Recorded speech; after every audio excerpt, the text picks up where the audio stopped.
¿Qué interés hay detrás de la opacidad de los protocolos de acción de la Gendarmería? No hemos tenido acceso a la información. En un principio el alegato era que estaba en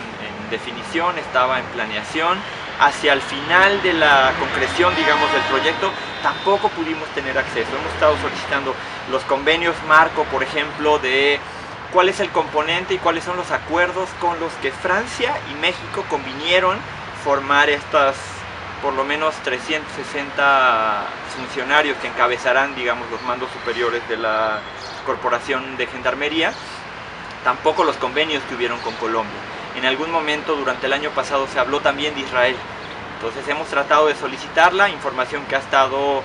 dándose largas, pidiendo prórrogas, aumentando, digamos, los días para poderla entregar, y bueno, no hemos tenido información oportuna para poder discutir. ¿Qué intereses hay? Mira, se mezcla un tema de... el Estado generalmente en estos temas de seguridad nacional tiende a guardar como cierto sigilo y resguardar la información, un tema que ellos llaman como de protección, digamos, resguardo y protección de sus propios intereses, y entonces nos ponen a la ciudadanía frente a un tema de una nueva corporación policíaca que va a estar en las calles, que tiene que ver con la protección de nuestros derechos, pero frente a la cual no sabemos, y por lo menos hasta el viernes, no conocíamos sus atribuciones, sus facultades, no sabíamos cómo iban a operar, no sabemos hasta el momento, y ese es un tema que quisiera colocar también y de problematizar, la manera como se describe en el reglamento las funciones que va a tener este nuevo cuerpo de gendarmería, van a trastocar, digamos, elementos que pudieran ser desde la perspectiva de los derechos humanos problemáticos. Es decir, cuando hablamos de que van a facilitar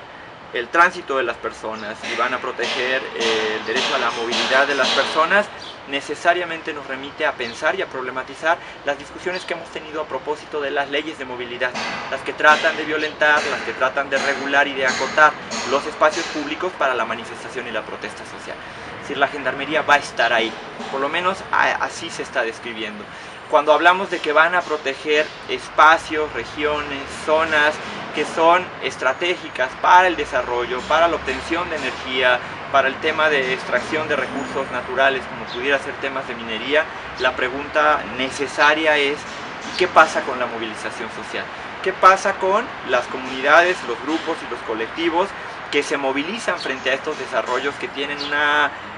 impronta totalmente distinta de extractivismo a pesar o por encima de respeto de los derechos ambientales, respeto de los derechos colectivos, respeto de los derechos de las comunidades? Y ahí tenemos una mezcla explosiva, ahí tenemos la posibilidad de que Gendarmería, con un protocolo de actuación para contener, digamos, estas manifestaciones o para desincentivarlas, cosa que todavía no conocemos cuál será, y el elemento de la protesta social puede llegar a ser volátil, digamos. En este último sentido, creo que valdría la pena reactivar la discusión en algo que hemos señalado y que hemos sido muy insistentes a propósito de que existen solicitudes y recomendaciones incluso hechas por la CNDH que hablan de que la Policía Federal tendría que incorporar hacia adentro controles internos para verificar la actuación de sus elementos, recomendaciones que también habla de cómo incorporar algunas perspectivas en la formación y en la capacitación de sus elementos, y que todas estas nos parece que hasta el momento no sabemos con claridad si fueron tomadas en cuenta para el diseño, si fueron tomadas en cuenta para la planeación y cómo se están poniendo en marcha. Me parece que hasta ahorita no hemos tenido ningún elemento de contraste para ver cómo funciona la gendarmería en una situación como esta, pero lo tendremos próximamente, seguramente lo tendremos, y por eso la insistencia de llevarla a una discusión. Subrayo, la gendarmería no es el problema es crear una nueva corporación policial haciendo caso omiso, digamos, a un contexto que le rodea y que habla de